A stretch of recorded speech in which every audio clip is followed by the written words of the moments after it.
Bueno, el título de esta predicación es Lo que termina y lo que continúa. Voy a pedir que abran sus Biblias en Hechos capítulo 12 y 13 y voy a tomar arbitrariamente, lógico, algunos versículos. El 12 del capítulo 12,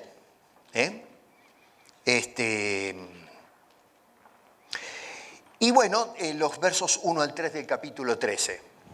No se lee así la Biblia, ¿no? Ya está claro, pero para no extenderme más, ya de por sí me extiendo, pero bueno, vamos a ver si resumimos un poco la cosa y les voy a ir explicando cómo distribuir o separar estos dos capítulos.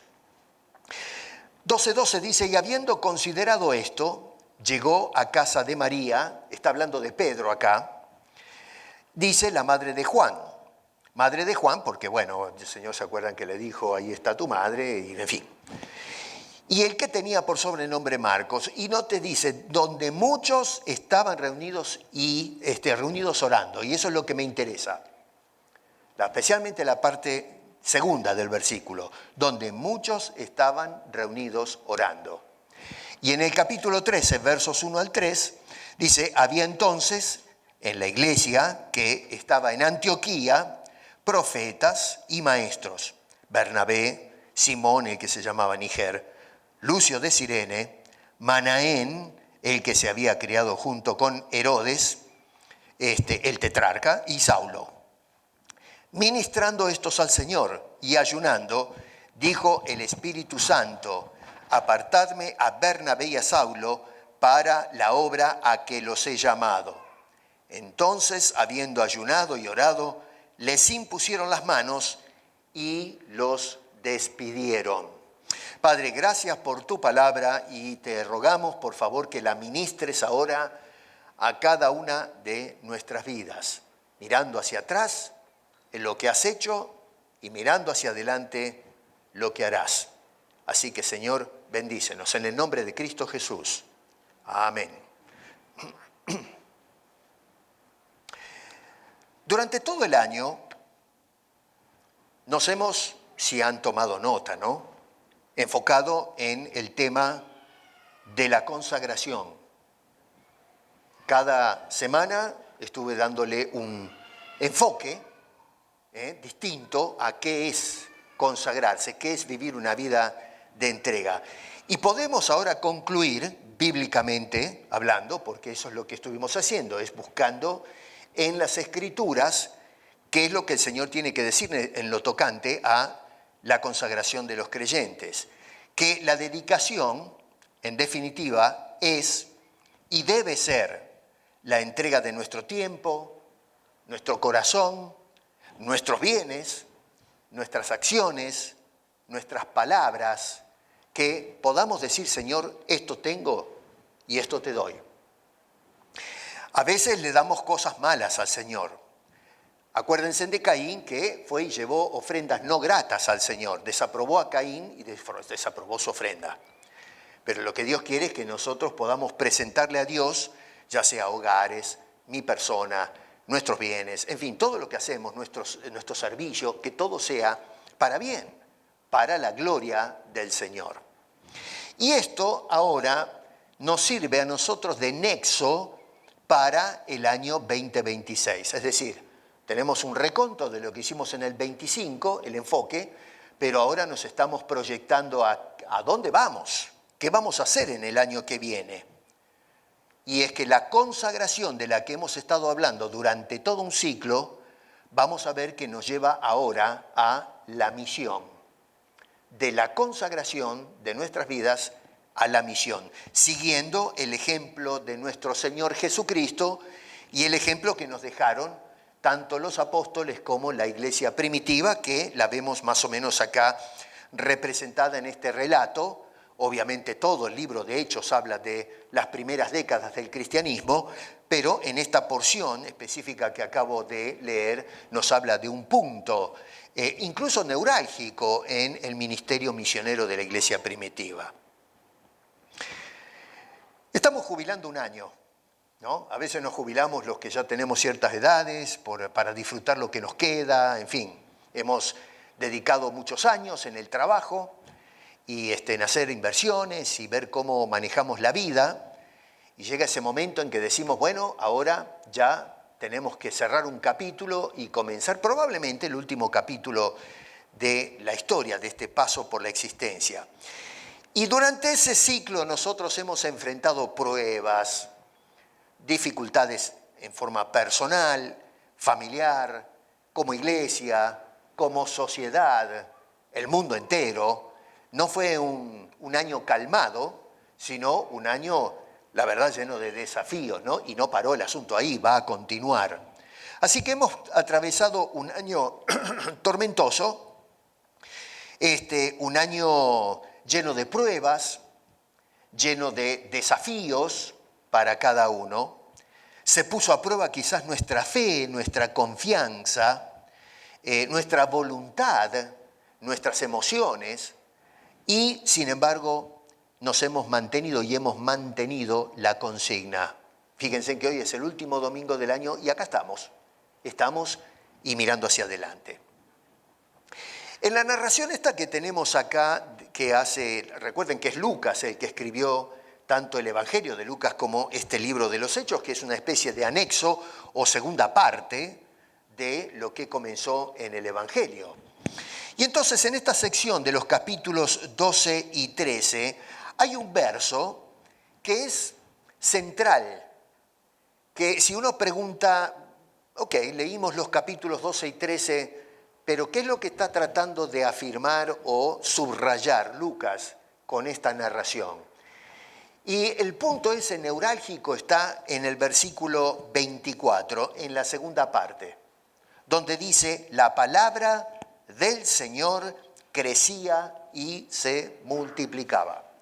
Todo el capítulo 12 y 13, por no decir un poco más, pero me estoy centrando en eso, se enfoca en ese punto. Ahí es donde nos quiere llevar Lucas. Señores, los que leen esto que estoy escribiendo, el objetivo es que la palabra del Señor crecía y se multiplicaba.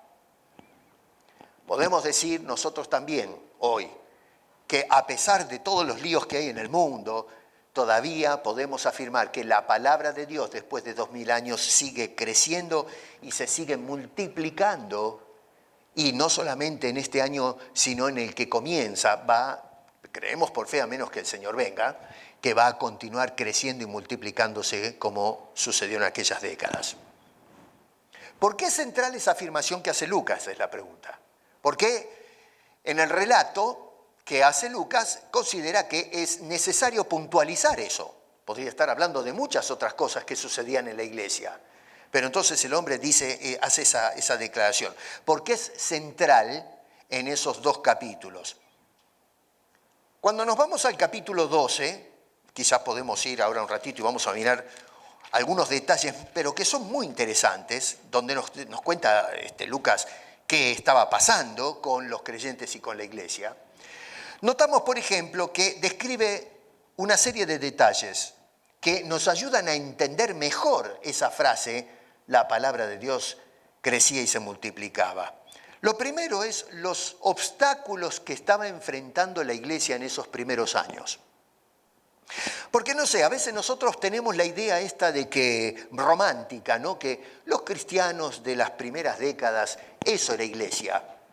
Una iglesia donde todos participaban del pan, cantaban himnos, escuchaban la palabra, se juntaban en un edificio, ¿no es cierto?, donde sea, y ahí cantaban contentos y se iban a casa felices, y la vida era una rutina de felicidad, casi un cielo en la tierra, ¿no? Esa es la idea romántica que tenemos de la iglesia primitiva. Sin embargo, Lucas rompe con eso y nos muestra cuál es la realidad. Uno es la fantasía, el sueño, lo otro es la realidad cruda. Y lo que nos muestra es que la iglesia enfrentaba tremendos obstáculos, desafíos enormes. Por ejemplo, los versos 1 al 3 del capítulo 12 se nos habla de la persecución humana, podríamos decir la persecución tipo religioso y político por parte de las autoridades. En el verso 1, fíjense en que se habla de Herodes, que es el nieto de Herodes el Grande, el Herodes de los tiempos del nacimiento de Jesús. Y este señor nos dice que había arrestado a algunas personas de la iglesia.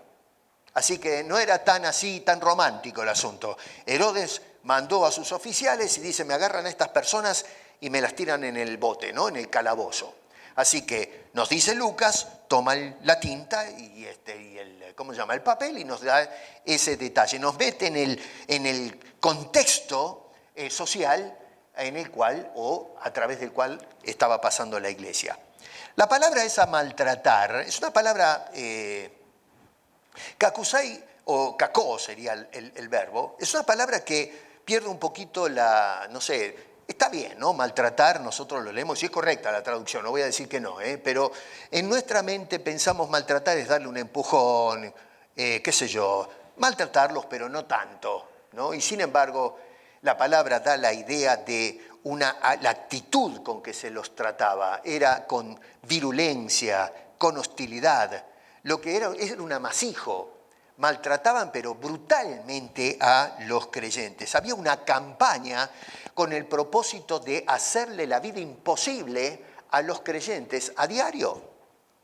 Eran encarcelados, torturados, los agarraban a patadas, no había ningún tipo de concepto de derechos humanos, de libertad de expresión. El que caía en las manos de esos soldados, ya de entrada, cuando lo agarraban, comenzaban a tratarlo a los porrazos.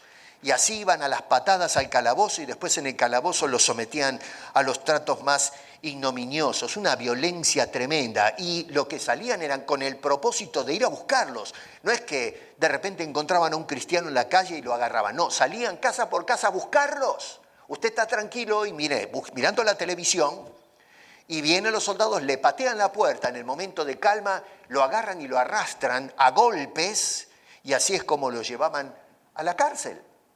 Imagínense ustedes lo que es esa situación. Y fíjense que el nivel de violencia ascendió a un punto tal que en el verso 2 dice que incluso asesinaron a Jacobo, el hermano de Juan. ¿Se dan cuenta que no había manos delicadas acá? Sino que el propósito era causar el mayor daño posible. Llegaron al punto de asesinar a una persona por el mero hecho de decir, yo soy un creyente. Yo soy un seguidor de Cristo. ¿Qué mal había hecho Jacobo? ¿Qué mal estaban haciendo Juan? O los cristianos. No estaban robando bancos, violando gente, no estaban estafando, no estaban haciendo campañas revolucionarias para sacar al gobernador o incluso atentar contra el imperio. No, estaban simplemente en lo suyo, yendo todos los días como nosotros a nuestros quehaceres, juntarse de vez en cuando para cantar, bueno, en aquel entonces lo hacían todos los días, para cantarse unos himnos, participar del pan. ¿Qué impacto, qué fermento negativo podía hacer esta pobre gente en medio de la sociedad grecorromana del primer siglo? Y sin embargo notamos nosotros la hostilidad y virulencia de esa persecución, que le costó la vida a un pobre hombre que se había alineado con esta fe, esta creencia llamada cristianismo por aquellos días.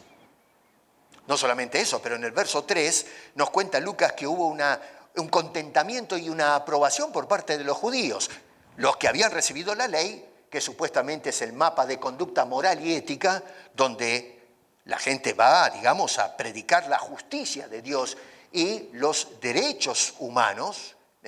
Si vamos a hablar, de un concepto un poco tal vez arcaico para nosotros, pero en aquel entonces la palabra de Dios trataba a los hombres por igual.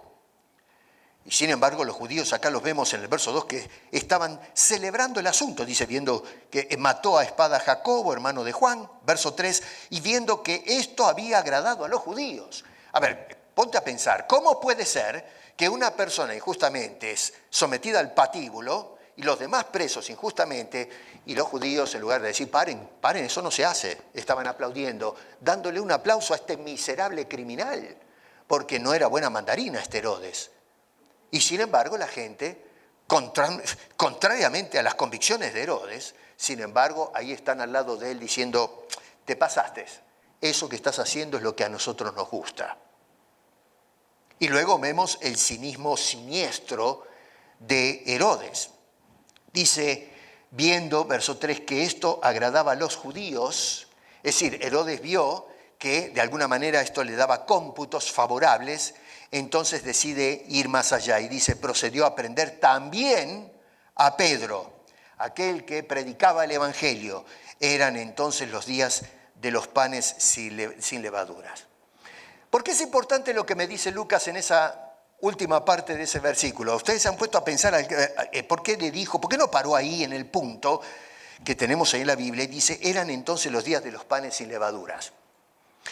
Es importante porque lo que nos está diciendo es que la intención de Herodes era matar a Pedro, igual que a Jacobo.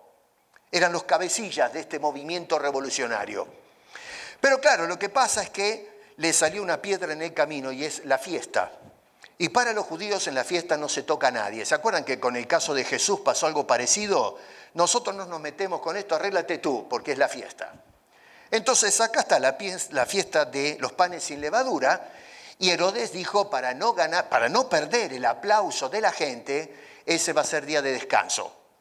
Y entonces, en lugar de matar públicamente a Pedro, como hizo con Jacobo, dice, métamelo preso y ya vamos a ver qué hacemos con este señor. Así que, noten ustedes cómo este hombre manipulaba la situación. Lo que hace entonces es ampliar la campaña de hostilidad que comenzó en el verso 1 y la está extendiendo ahora a todos los líderes. Así que no se respetan derechos, no se hace honor a la justicia, la gente sigue sufriendo las consecuencias. Y ustedes saben que si se ponen a investigar un poco van a ver que las condiciones de un preso en los días de esta cultura o esta sociedad no eran las mejores comodidades. Era gente, ¿se acuerdan Pablo cuando estuvo en Filipos? Estaba en las peores condiciones y era más o menos el ornato, digamos, de cómo se trataban las personas en las prisiones en aquellos días.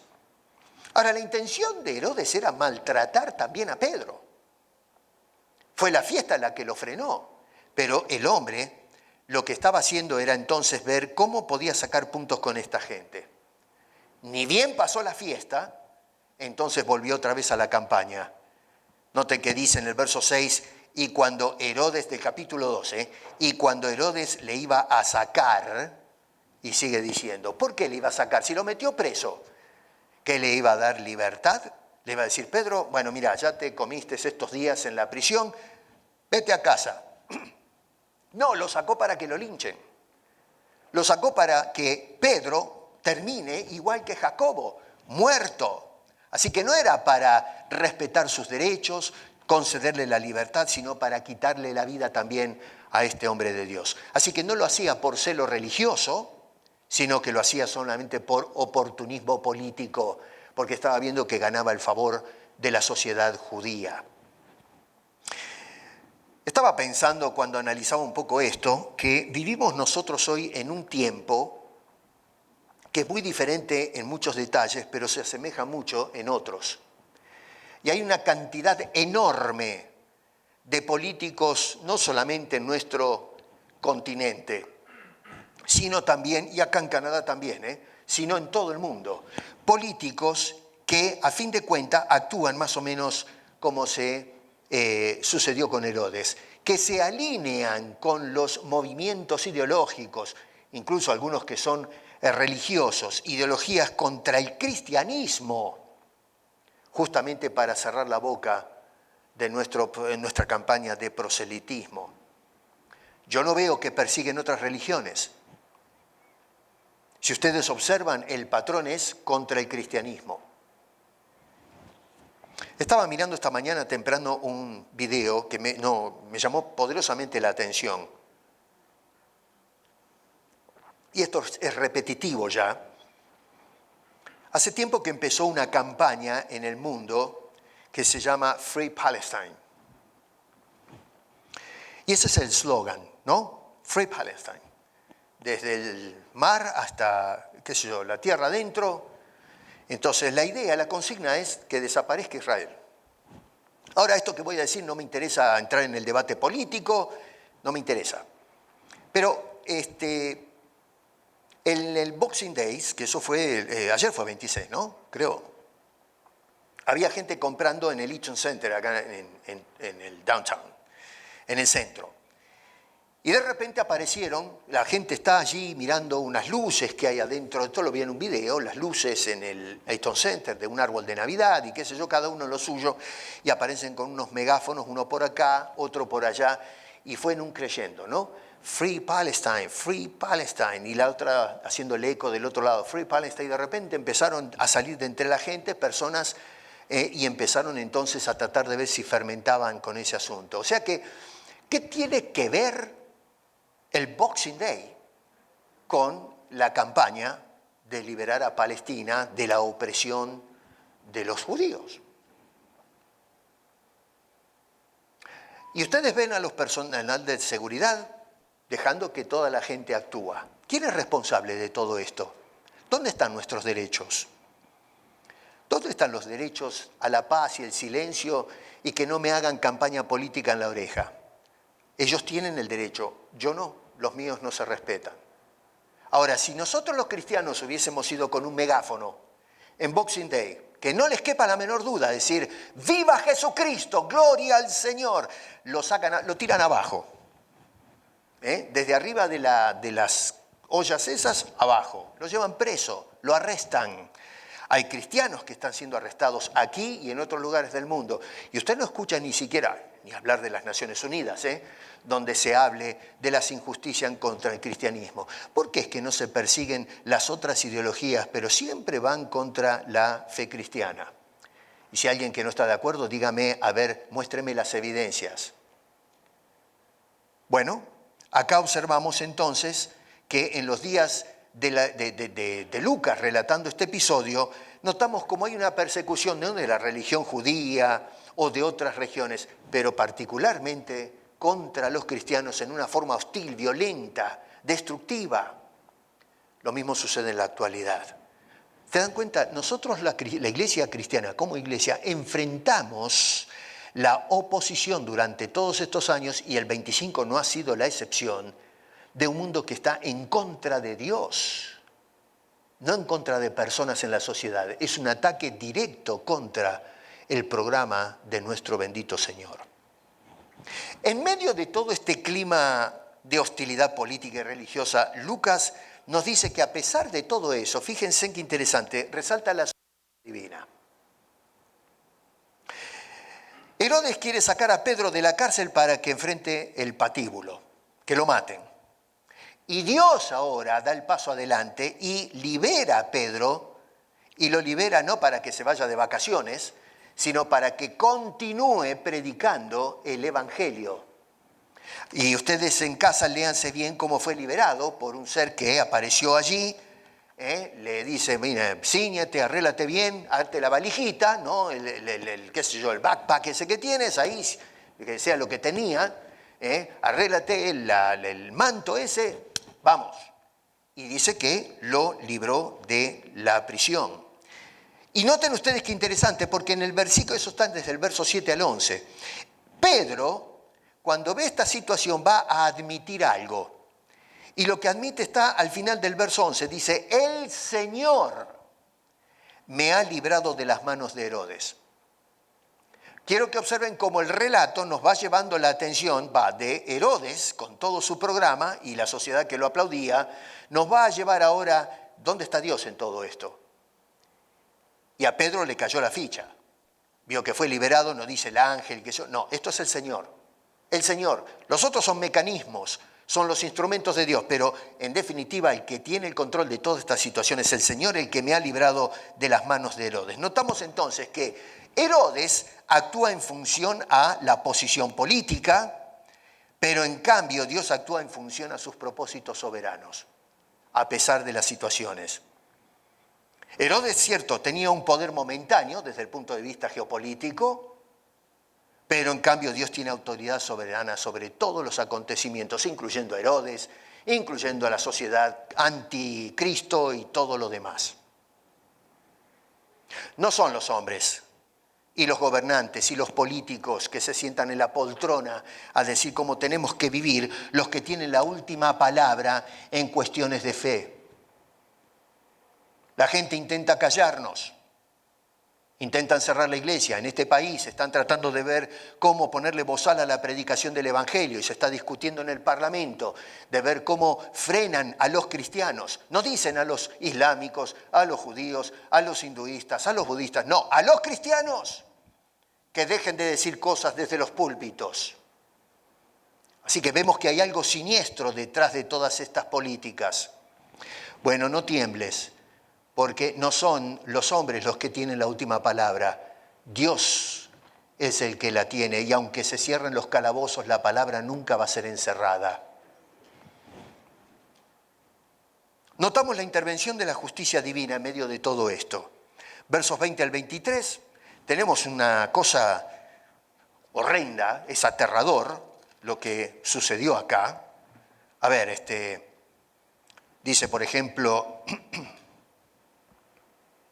verso 21, ¿no? Para correr un poco, Herodes, vestido de ropas reales, se sentó en el tribunal y les arengó a la gente. Les dio ahí un tremendo discurso y el pueblo aclamaba gritando, voz de Dios y no de hombre. No es un reclamo, estaban deificando prácticamente a este pedazo de bestia. Se está robando la gloria que le corresponde a Dios. Acaba Dios de hacer algo que muestra su soberanía. Herodes tendría que haber dicho, a la flauta, pero a ver, ¿qué pasó acá? Los soldados cuando dijeron, mira, no sé qué pasó con este señor, no sé si habrán visto el ángel o qué sé yo, pero Herodes los mandó matar a estos señores, los castigó con la muerte.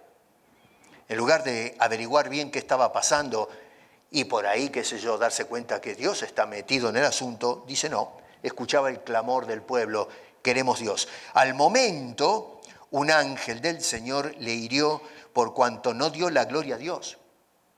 ¿Y qué pasó? Dice que se murió comido de gusanos. Estuve leyendo un poco a Josefo y a algunos historiadores que son de esa época, no de ahora, porque a veces los historiadores hoy ven la historia con ciertos prejuicios o su óptica subjetiva, su interpretación de la historia. Otra cosa es cuando escriben o documentan los que son contemporáneos. Y cuentan que este hombre le agarró una enfermedad y se lo empezaron a comer los bichos por dentro, los órganos. Dice que el hedor a pudrición que emanaba de ese cuerpo enfermo hacía que la gente no quisiese entrar en la recámara. No se podía estar por el olor a podrido y los dolores que sufrió este señor. O sea que no es que se llenó de bicho y se murió ahí, cayó frito como si estuviese en la silla eléctrica. Una muerte lenta y devorados por estas cosas. Así que cuando uno mira eso, es una situación horrenda y espantosa que atravesó Herodes. Yo no sé si Herodes en algún momento habrá caído en cuenta de esto, si habló con Dios, si pidió clemencia. La verdad es que Lucas no dice absolutamente nada y eso queda en los misterios del tiempo. No sabemos qué pasó con este señor, excepto que murió comido de estas alimañas. Una cosa terrible. O sea que tenemos la causa teológica, y es que no le dio la gloria a Dios, y luego la visibilidad del juicio, una muerte humillante y degradante, ¿no es cierto?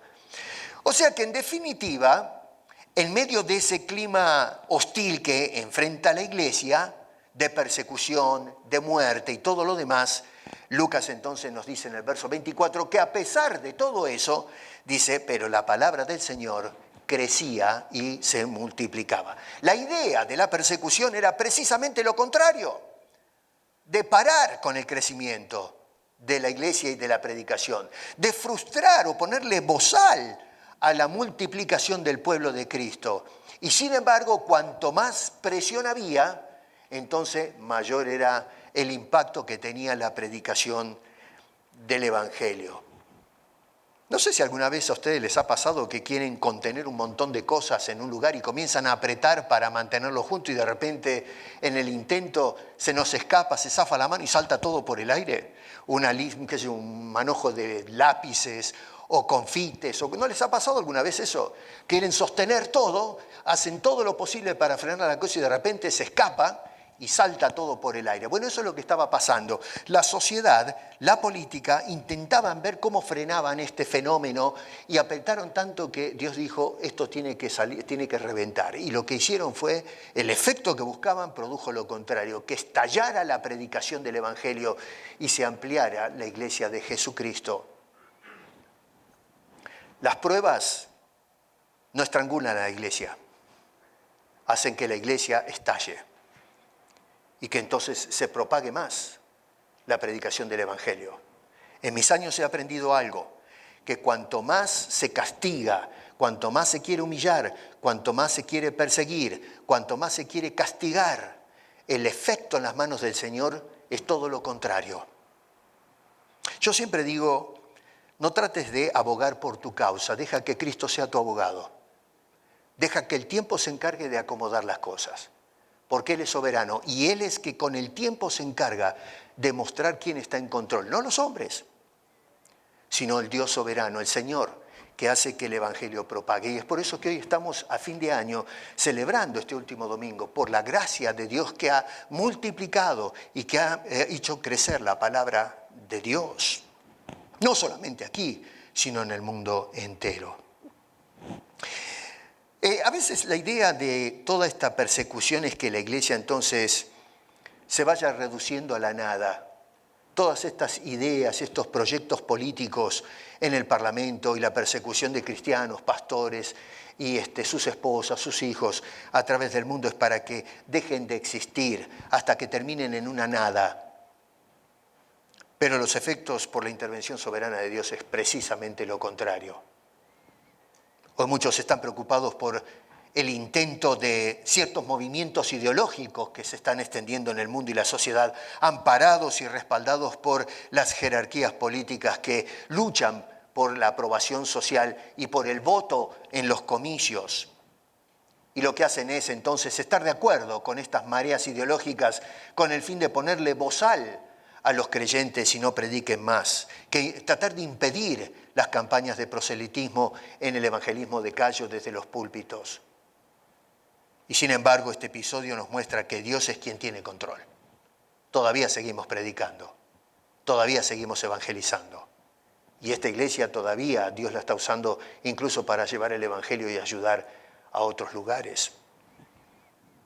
Note que la iglesia entonces no pasó de la persecución al repliegue, sino por el contrario pasó de la persecución a la consagración, mayor consagración, y al envío por parte del Señor.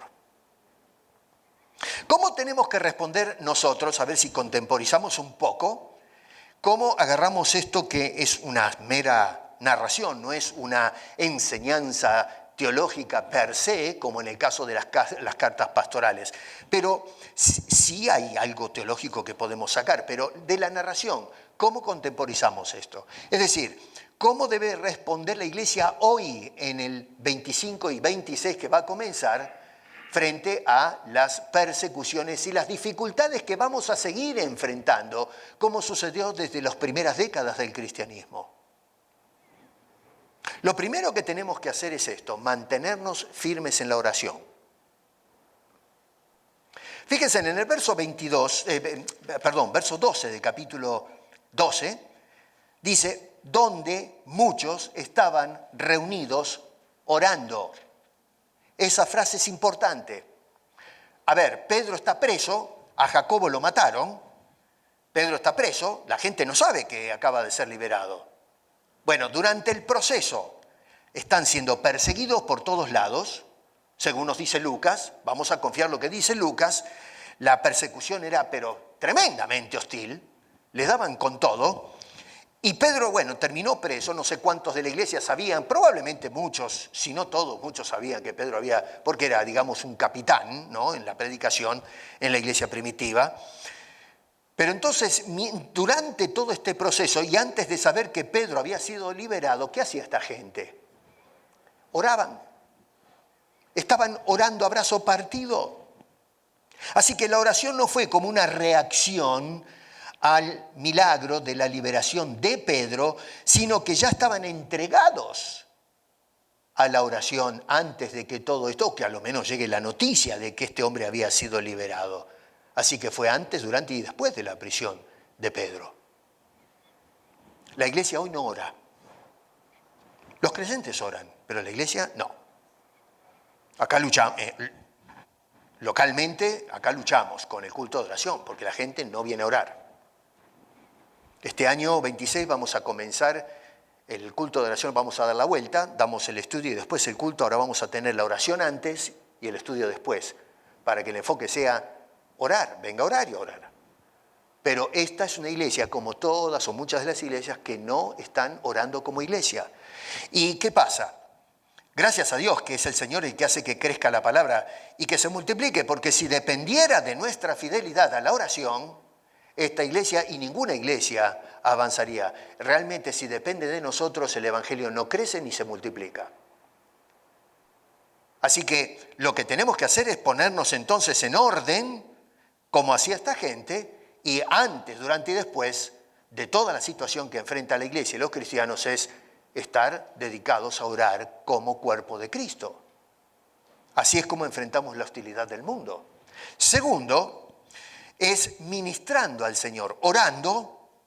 Número 2, ministrando al Señor. En el capítulo 13, verso 2, dice ministrando estos al Señor. Estoy tomando literalmente o levantando la idea de lo que me está diciendo Lucas, que es el que estuvo ahí.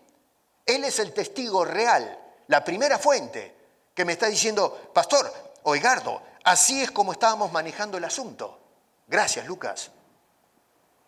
Entonces, la pregunta es, ¿y cómo ministraban? ¿Entendemos nosotros qué quiere decir eso? ¿Cómo ministraba esta gente al Señor? Bueno, por lo pronto lo hacían en forma continua. Acá se utiliza un tipo de formación verbal, hay un participio allí presente, activo. La idea de la escogencia de esa palabra en ese modo y ese tiempo verbal nos habla de la continuidad de este acto. No es que lo ministramos el domingo cuando vamos a la iglesia, o cuando me encuentro con un hermano en la fe en la calle. No, era todo el tiempo, vivían ministrando al Señor. Se levantaban para ministrar, caminaban durante la jornada para ministrar y se acostaban ministrando. Y no voy a decir que soñaban para ministrar también, qué sé yo, para no exagerar la nota. La vida era saturada por el ministerio. Nosotros hemos enfrascado el ministerio en el ujirato, los diáconos, el pastor, los que cantan, eso es el ministerio. Pero acá se está hablando de la iglesia, no de las personas de la iglesia. La iglesia estaba ministrando. ¿Qué estamos haciendo como iglesia? Y para hacer como iglesia tenemos que hacer como creyentes, unirnos, poner el hombre, por eso es que hablé de consagración, es la consagración de los números, de cada individuo, de las unidades, lo que hacen que entonces sea una iglesia consagrada. A veces hablamos, es que en esa iglesia le falta consagración, y resulta que dice, y me voy, porque no hay consagración. Bueno, tú eres el problema. Porque si cada creyente dice, bueno, es que en la iglesia no hay consagración, me voy, bueno, el problema es que deja de existir iglesia y se terminó la consagración. Pero ¿cómo hacemos de una iglesia consagración o una iglesia consagrada? Bueno, es la suma de las unidades de cada creyente, cada piedra viva que dice, voy a ministrar al Señor. Y cuando cada uno toma esa consigna o la asume, entonces lo que tenemos es una iglesia consagrada. El problema está en los individuos, no en la institución. Ministraban, ¿de qué manera? Número 1, verso 1, adorando y sirviendo delante de Dios. Había entonces en la iglesia, entonces quiere decir durante esta etapa convulsiva, ¿no?, del capítulo 12, en esos días, la iglesia en Antioquía, y había profetas y maestros, bueno, etcétera, ¿no es cierto? Todos esos ministrando al Señor. Gente que estaba congregada, adorando y sirviendo delante de la presencia del Señor. Eso es una iglesia ministrando. Noten que dice, por lo pronto, había allí una iglesia. Había una iglesia en Antioquía. No dice creyentes, no, había la iglesia en Antioquía. Acá hay una iglesia en Toronto. Hay muchas, pero aquí hay una en este lugar. No era una iglesia vacía. Era una iglesia, y ahí se está dando la lista de aquellos que, vamos a decir, militaban, aunque no es militancia, sino ministrar, ¿no es cierto? Digo militancia en términos contemporáneos, pero bíblicamente no es eso, no es un asunto de movimiento ideológico, tal vez no es la mejor palabra, debo buscar otra, ¿no? Pero eran los que dirigían en el nombre del Señor a todo este grupo humano. No era una iglesia inactiva, donde la gente se sentaba en las bancas a escuchar solamente, porque estaban ministrando, dice, no solo escuchando, y no era una iglesia desprovista de dones, porque ustedes leen ahí, dice que había profetas y maestros en Antioquía. O sea, no era un profeta, un maestro, no, era una iglesia bendecida con dones. Y quiero que observes que los dones no son acá dones extraordinarios, todo el escándalo que hacemos hoy, que es una payasada, honestamente, hoy lo que se está haciendo en las iglesias es una vergüenza. Hablaba con un hermano que ahora estaba mirando que se habla de la danza santa, ¿no? Donde los hombres van y se ponen un vestido de mujer y bailan y tienen, miren, es interesante, ¿no? Porque tenemos movimientos cadenciosos y femeninos de los hombres bailando en las iglesias. Viejo, pero no nos damos cuenta que nos fuimos a la banquina con estas cosas. Bueno, entonces era gente que estaba provista de dones. ¿Pero a dónde apuntaban los dones? A la predicación, al crecimiento y la multiplicación de la palabra de Dios. Eso es lo que está diciendo Lucas. Vemos entonces un cuadro de entrega, de dedicación consciente por parte de los creyentes. Ministrando en adoración al Señor todos juntos. Segundo, en el verso 2, en la segunda parte, ministraban dispuestos a obedecer la voluntad de Dios. En medio del culto dice, dijo el Espíritu Santo, apartadme a Bernabé y a Saulo para la obra que los he llamado. ¿Y qué hizo la iglesia? Bueno, hizo exactamente lo que el Espíritu les dijo a que hicieran. ¿Hacemos nosotros lo que el Espíritu dice o hacemos lo que el pastor Piesco dice? ¿O lo que fulano o mengano dice? ¿Quién manda en la iglesia? ¿Piesco? ¿Qué mandan los apóstoles actuales, los profetas contemporáneos? ¿Qué mandan los grandes eclesiólogos en la actualidad que saben más que todo el mundo? A veces saben más que Dios. ¿Quién manda en la iglesia? Esta gente escuchó al Señor, dijo el Espíritu, mientras había maestros que hablaban, profetas que enseñaban, así que no es que no había pastores que enseñaran, sí hablaban, pero hablaban en el nombre del Señor. Y cuando el Señor habla, ya sea en la palabra o el Espíritu, la gente dice, Dios habla. Así que acá tenemos personas que están en sintonía y dispuestos a obedecer la voluntad de Dios en todo lo que Dios determina para la iglesia. Noten un detalle que para mí es sobresaliente en el relato de Lucas, es que no estaban ellos sentados planeando misión. A ver, ¿cómo vamos a hacer este asunto? No, estaban profetizando y predicando la palabra de Dios, porque Lucas dice que era lo que circulaba y se multiplicaba. El enfoque estaba en eso. No estaban diseñando estrategias o planes de trabajo de evangelización. Eso no era de agarrar papel y lápiz y decir, bueno, ¿qué vamos a hacer? No, Señor. Estaban, dice, ministrando al Señor. Y entonces, cuando ellos estaban ministrando al Señor, es que el Señor da el paso y dice, los voy a enviar. Una iglesia que no está ministrando al Señor no manda misioneros al mundo.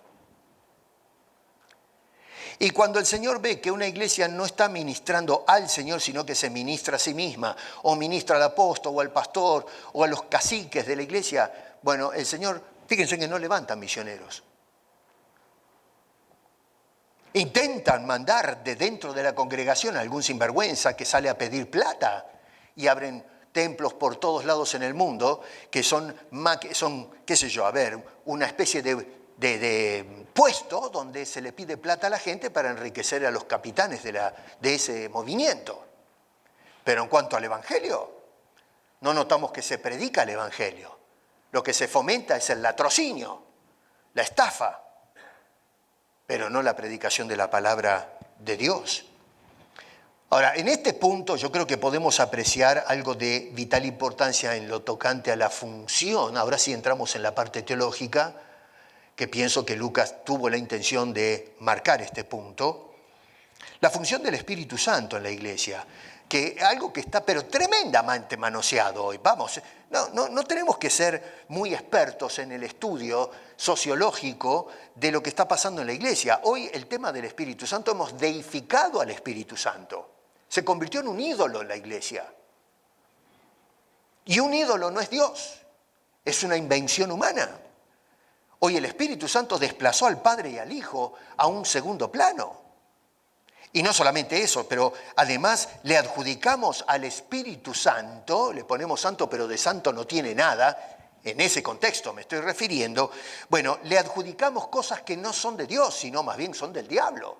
Lo vemos en el mundo del oculto, en el espiritismo, en las umbandas y una cantidad de religiones diabólicas, siniestras. Hemos cristianizado prácticas prohibidas por la Biblia y se las adjudicamos al Espíritu de Dios. Noten que dice en el verso 2, dijo el Espíritu Santo. Quiero que observes lo que dice Lucas. Dijo el Espíritu Santo. El Espíritu habla. El Espíritu no es una fuerza impersonal que electrocuta a los cristianos, o un calentador que tiene ahí, nosotros regulamos el termostato, ¿no es cierto? Y decimos el fuego del Espíritu, siento el calor o siento la vibración, ¿no es cierto? Tenemos un masajeador espiritual o un enchufe que cuando metemos los dedos ahí nos electrocuta, siento la qué sé yo qué cosa del Espíritu Santo. No, el Espíritu no es eso. Es una persona que habla. Dice que dijo. Y noten que interesante porque habla, pero habla en un contexto específico, no habla todo el tiempo y cualquier cosa. En este caso, notamos que no habla a los gritos, con convulsiones, espumarajos que salen de la boca, que más bien lo encontramos en momentos en que el Señor libró endemoniados, gente que mientras estaban controlados por un ente o varios, tenían estas manifestaciones casi comparadas con un ataque de epilepsia o cosas, convulsiones, ¿no es cierto? Bueno, hoy encontramos que la cosa es al revés. A ver, en la Biblia tenemos que las personas están convulsionados, ¿no? Con diferentes, qué sé yo, patologías por el tema de la posesión demoníaca. El Señor los sana, están en su sano juicio. Hoy no, hoy es al revés. Hoy usted viene tranquilo, pastor, obispo, qué sé yo, ¿no? Quiero que me saque estos berrinches que tengo. Le ponen el aceite, ¿no? Porque el aceite no falta, el aceite Mazola o uno de esos aceites que compramos en el mercado, le tocan la frente y ahí empieza a escupir maldiciones, malas palabras, se tira al suelo, serpentea, saca espuma blanca y de todos los colores por la boca, se le dan vuelta los ojos, camina por los techos, qué sé yo, ¿no? Todo precisamente el patrón contrario, a contramano de lo que vemos en las Escrituras, y eso es del Señor. Bueno, en este caso no vemos trances en esta congregación de Antioquía, no hay danza santa o profética o espectáculos porque se manifestó el Espíritu del Señor. No se describe acá la experiencia del Espíritu, sino la voz, el contenido del mensaje, lo que manifiesta Lucas. Hoy lo que vemos es que, contrariamente a la experiencia que nos relata Lucas, lo que vemos o se enfatiza es el yo sentí, yo percibí, yo, no sé, me vino una impresión, me vino una electricidad, me vino un calor. ¿No han escuchado alguna vez? Algunos de ustedes han estado en círculos de ese tipo. Yo he estado, ¿no?, en lugares donde me invitaron a predicar y donde se dan ese tipo de cosas raras. Lucas lo que enfatiza es lo que el Espíritu dijo, no cómo se sintieron los creyentes cuando se manifestó el Espíritu. Noten que la dinámica es no mirando qué pasa con la gente, sino qué pasa con Dios. Nosotros estamos acostumbrados a mirar cómo responde la gente. El asunto es cómo responde Dios en todo esto. Y entonces notamos que el Espíritu Santo, además, guía, cuando habla guía, pero no contradice jamás la palabra de Dios ni atenta contra la iglesia. Noten en el capítulo 12, verso 14, que dice: la palabra del Señor crecía y se multiplicaba. La palabra, no las experiencias o la manifestación. Lo que el Señor multiplicaba no eran las experiencias del individuo, sino la palabra de Dios. Entonces, lo que vemos acá es que el Espíritu actúa, pero actúa con un objetivo claro, y es la palabra de Dios, la predicación. Ese es el gol del Espíritu. No una agenda del Espíritu completamente aparte de la agenda que tiene Dios el Padre. Sí, Dios tiene la agenda de enviar a Cristo a morir en la cruz y predicar el Evangelio, pero el Espíritu tiene otra diferente, y es de electrificar a los creyentes, de hacerlos volar por el aire, el viento del Espíritu y una cantidad de cosas por el estilo. Noten que, otra vez, la palabra del Señor crecía, dice el Espíritu habló y envió, y en el capítulo 13, verso 4 dice: ellos entonces enviados por el Espíritu, ¿qué hacían?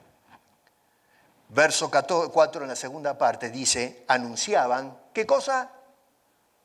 La palabra de Dios, ¿o no? ¿No dice eso el texto? Lucas me lo está diciendo, yo no me estoy inventando esto, Estoy siguiendo el relato que me hace Lucas. Es como si estuviese conversando con Lucas y yo le pregunto: Lucas, cuéntame, ¿cómo se cocinaban las cosas en esa iglesia?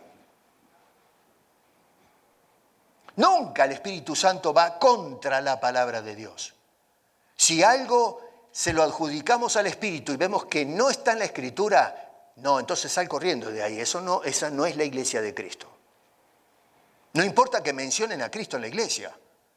Podemos mencionar el nombre, pero Cristo estará ausente. El ejemplo lo tenemos en la iglesia de la Odisea, en el Nuevo Testamento, donde tenemos una iglesia que la gente estaba metidos adorando a Dios. El Señor está allí mirando la situación y aparece y dice que está fuera en la puerta, golpeando, diciendo: si alguno oye mi voz, es decir, mi palabra, y abre la puerta, es decir, a ver quién está golpeando acá. Y encontramos que Jesús, en lugar de estar del lado de adentro, aunque estoy con los creyentes, y Él está afuera, dice: si alguno oye mi voz, abre la puerta, ¿no es cierto?, y me invita a entrar a Él. No dice a ese grupo, sino lo personal. Si entro en su corazón, tendremos comunión, cenaré con Él y qué sé yo, y todo eso. A veces usamos mal ese versículo para evangelizar, porque Jesús no le está hablando al incrédulo ahí diciendo: abre la puerta de tu corazón. Bueno, son buenas intenciones, pero el versículo exegéticamente está mal usado, no es para evangelizar. Es una reprensión de Jesús a la iglesia de la Odisea. Eso se lo tenemos que decir a los creyentes, no a los incrédulos. Y Dios está golpeando en la puerta de la iglesia hoy, en nuestro tiempo, a todas las iglesias, porque hemos dejado a Cristo afuera de nuestro culto, afuera de nuestros hogares, afuera de nuestra vida personal. Gracias que la misericordia de Dios no nos dejó y está todavía golpeando la puerta diciendo: ¿me estás escuchando? Abre la puerta y yo entraré a tu vida, a tu hogar, a tu iglesia, y cenaré contigo y tendremos comunión. El Espíritu nunca tiene agendas apartadas del propósito de Dios. La otra cosa es que el Espíritu no llama a cualquiera como hacen en la actualidad. Verso 2 dice: apartadme a Bernabé y a Saulo. Pero noten que había profetas y había maestros, había un montón de gente capaz que podrían decir: bueno, pero yo estudié en el seminario, yo soy profeta, hace tiempo que estoy predicando acá en Antioquía, ya estoy pulido en esto. Es más, la gente dice que predico muy bien, porque son bendecidos.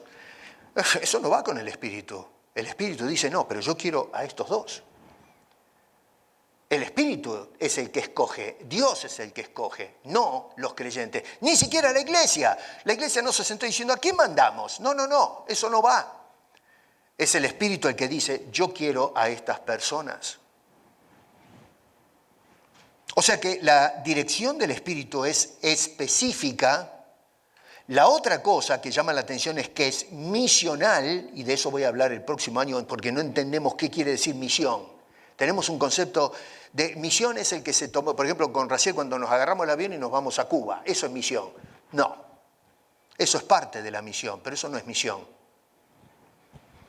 Y además es coherente dicha misión con la revelación divina, no con los gustos humanos. Muchos hoy claman haber sido llamados por el Señor, que estuvieron durmiendo y de repente escucharon la voz del Señor, y sin embargo acá vemos que el llamado por lo pronto viene del Señor, es reconocido por toda la iglesia, es decir, la iglesia diciendo, nosotros damos fe que esta es la voluntad de Dios. Hoy las iglesias no pueden dar fe de que las personas que salen por ahí a abrir iglesias o a evangelizar o a hacer cosas que los envió Dios. Es muy raro que las iglesias hoy puedan certificar que una persona fue enviada por la voluntad de Dios. Pueden certificar que nosotros lo enviamos.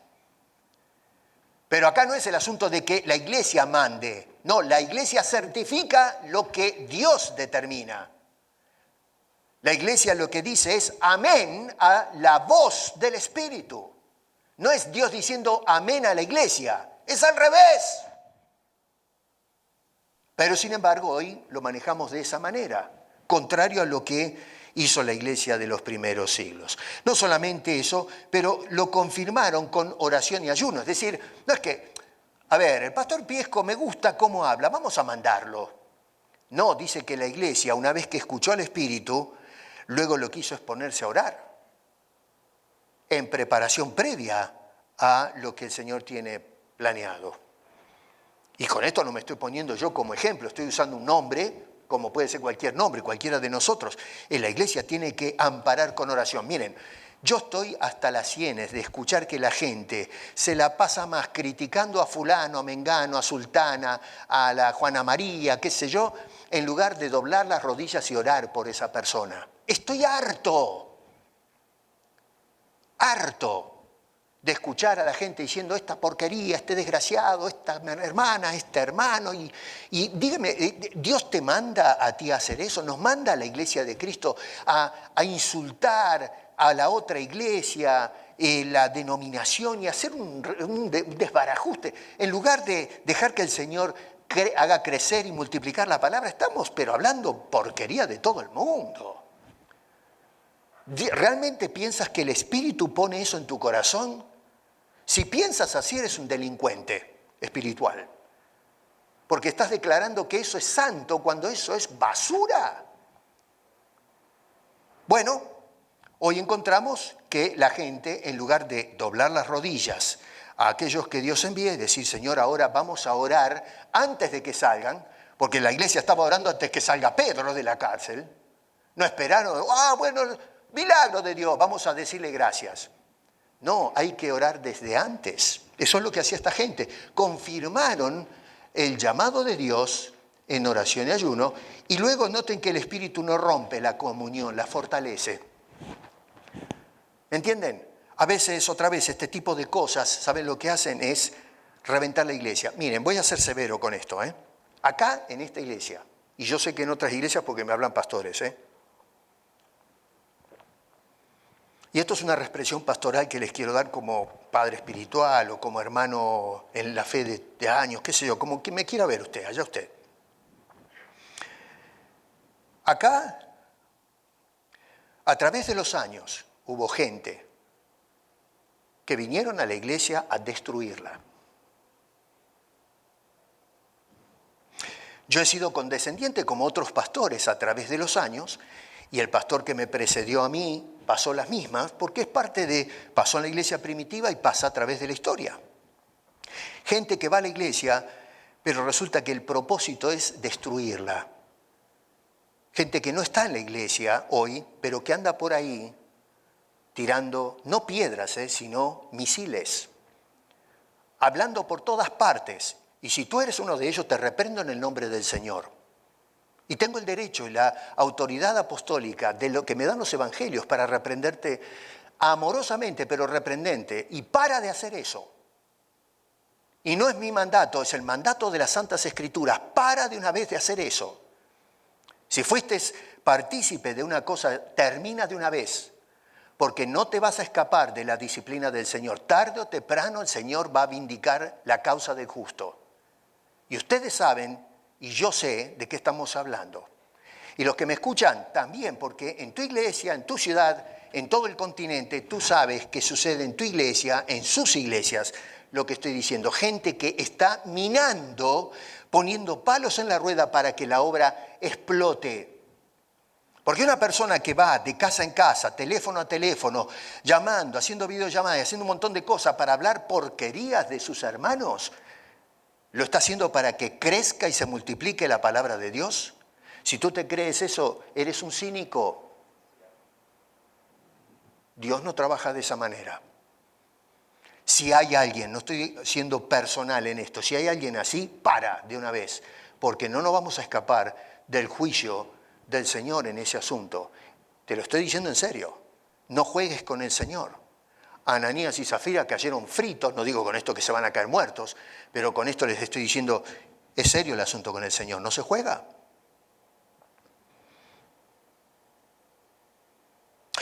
Ahora, ya creo que tengo que ir corriendo un poco, ¿no? Noten que entonces la actividad del Espíritu no es aislar a los creyentes en revelaciones o visiones privadas, sino que guía dentro del cuerpo de Cristo. Y la otra cosa es que el Espíritu Santo envía, no entretiene.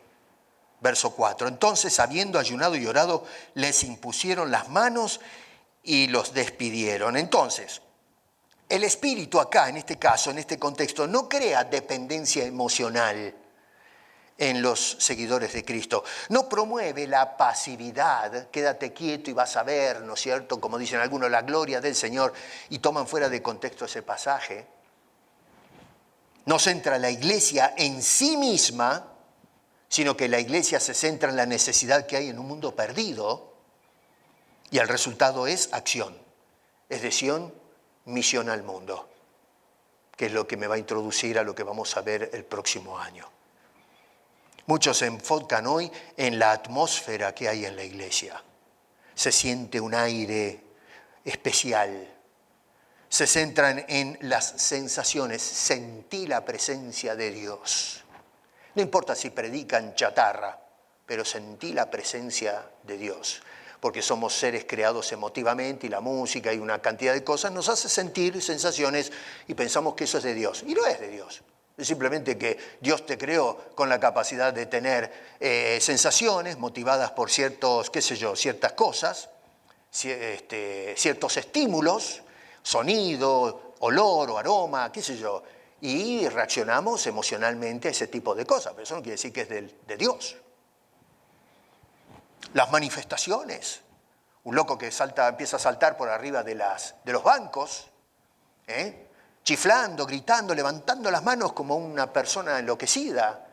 Y decimos, ahí está, miren, esa es la manifestación del Espíritu Santo. No, para mí es la manifestación de un loco que necesita terapia inmediatamente, o algo parecido. Acá lo que vemos es un énfasis en ¿qué cosas? La obediencia por parte de la iglesia. 2, el sacrificio. Y además el compromiso de ir, pero ir a donde el Señor manda, no a donde yo quiero. ¿Saben cuál? Le decía a mi señora esta mañana, ¿cómo me hubiese gustado alguna vez volver a mi país y dar algo a mi gente de lo que he podido dar y lo que me han dado en este país extranjero? Y le he pedido al Señor eso. Y Dios me ha dicho, no. Lógico, no fue una voz y qué sé yo, pero me cerró todas las puertas. Y para mí está claro, y ya no lo molesto más con eso. ¿Por qué? Porque ese no es donde Dios me quiere. Entonces el lema es, no metas tu nariz donde nadie te llama. Si el Señor no dice, yo no digo. No interesa que me llamen, la persona más importante del planeta, ven acá. No, no voy a ir. Porque no es del Señor. Y si no es del Señor, no fructifica.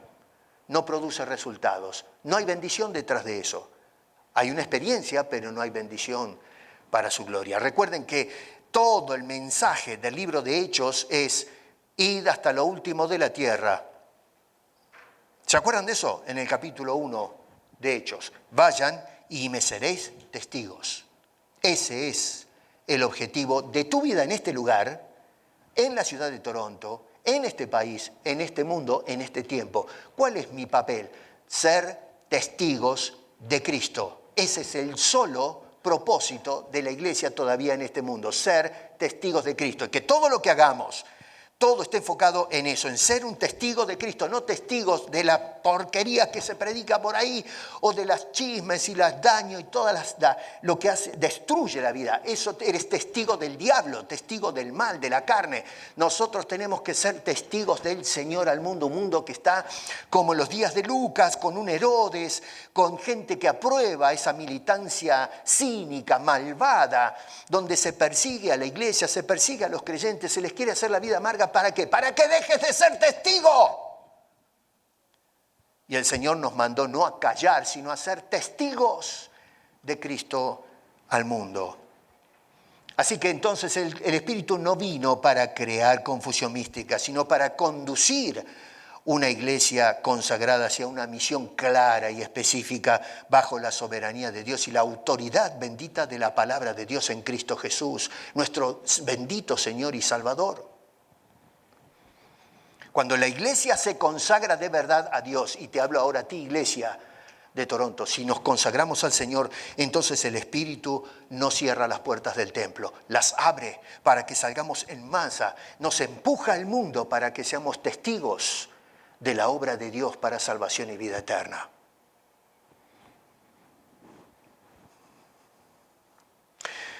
En algunas regiones áridas del mundo, resulta que hay manantiales subterráneos de agua, ¿no? Que usted no los puede ver a simple vista, ¿eh? Usted lo único que ve es soledad, sequedad, no hay vida, todo está expuesto a lo extremo, pero resulta que debajo, en las profundidades, en las napas, resulta que hay agua que sigue fluyendo. No hace ruido, no la vemos actuar, no nos llama la atención porque no la vemos, no somos conscientes de eso. No depende esa napa de agua del clima exterior, afuera puede estar todo en una situación muy difícil, pero todavía está esa agua allí, subterránea. Cuando una persona hace un pozo en el lugar correcto y mete una vara, ¿no? Entonces el agua esa termina brotando con una fuerza tremenda y no solamente brota, sino que comienza a impactar el medio, no importa el clima, y entonces se logran resultados extraordinarios. Se puede hacer un paraíso en medio de un desierto cuando se dan situaciones así.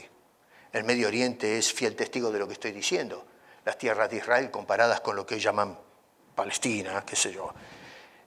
Ustedes ven la diferencia entre quienes explotaron el suelo y aquellos que fueron negligentes, y vemos la diferencia notable entre uno y otro lugar. La iglesia del libro de Hechos era así.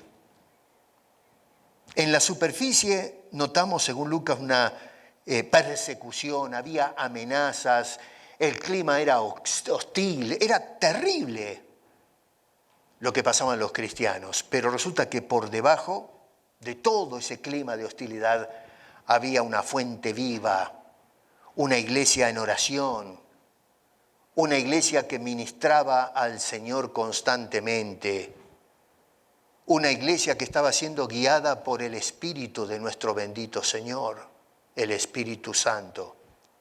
Por eso que vemos que, según nos narra Lucas, aunque Herodes perseguía, aunque Jacobo había sido privado de su vida, aunque Pedro había sido encarcelado, ahora nos dice Lucas que la palabra del Señor crecía y se multiplicaba a pesar de todas las situaciones.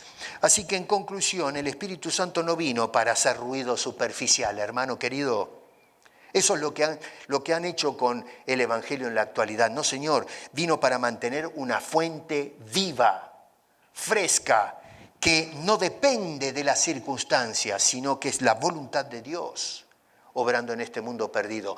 Y mientras la iglesia siga consagrada en oración y en obediencia, aunque el mundo se seque por fuera, la iglesia va a ser esa fuente de bendición. Dios va a usar a eso como una napa fresca de vida y vida eterna para aquellos que están sedientos de la palabra del Señor. Esto nos lleva a la consagración y nos prepara entonces para el 26 a la misión. Lo que quiero, hermanos queridos, es que cerremos este año diciendo gracias Dios por habernos usado. Que reflexionemos qué tan consagrado fui yo en este año 25. Termina con eso de la resolución y todo ese cuento chino que al fin y al cabo nunca hacemos nada, porque hacemos la lista, no voy a bajar de peso, yo estoy haciendo la lista que quiero bajar el azúcar y qué sé yo. Y usted me pone un pan dulce y el mate y me como el pan dulce y me sube el azúcar. Así que qué resolución. Con la ayuda de mi Señor a lo mejor lo logro, qué sé yo. Pero hacemos todos los años, resolución, vamos a hacer la resolución y escuchamos hasta el hartazgo el tema de la resolución. Termine con eso. Termine con eso. Si no se consagró desde el principio del año, no se va a consagrar el año que viene. Entonces, busquemos dedicar toda nuestra vida al Señor. Y cuando me consagre realmente, el Señor entonces me va a enviar a la misión. Y la misión va a ser, el enfoque de la misión es eso, 2026, es que crezca y se multiplique la palabra de Dios aquí adentro, allí en los alrededores, nuestros hogares, nuestras familias, Canadá, Norteamérica, Sudamérica, el mundo entero, hasta que el Señor Jesucristo venga, y creo que ya está a las vueltas el retorno de nuestro Señor. Hermano querido, te pido en el nombre de Cristo que te consagres para que entonces Dios te use en la misión de ser testigo de Cristo al mundo y la sociedad en estos tiempos hostiles. Padre, gracias te damos por haber preservado este relato de Lucas que nos ha metido, el que fue testigo presencial de todos estos eventos, a través de su pincel, ¿no? De su pluma, nos has metido en ese momento y ese contexto y nos regresas otra vez a nuestro siglo, nuestra época y nuestra cultura para que veamos que ciertamente podemos, con tu ayuda, Señor, ser testigos de Cristo al mundo. Ayúdanos para la misión que tenemos por delante. Desafíanos, Señor. Despiértanos, por favor. Levanta tu ejército para que seamos soldados fieles de Cristo Jesús. Oramos y te damos gloria a ti, Señor, dándote gracias por lo que has hecho a través de todo el ciclo que cerramos. Y nos adelantamos con fe a pensar en las grandes cosas que harás en lo que vienes por delante en el ámbito de nuestra misión en esta tierra, mientras nos mantengas hasta el día que nos lleves a tu presencia. Oramos agradecidos en el nombre de Cristo Jesús. Amén.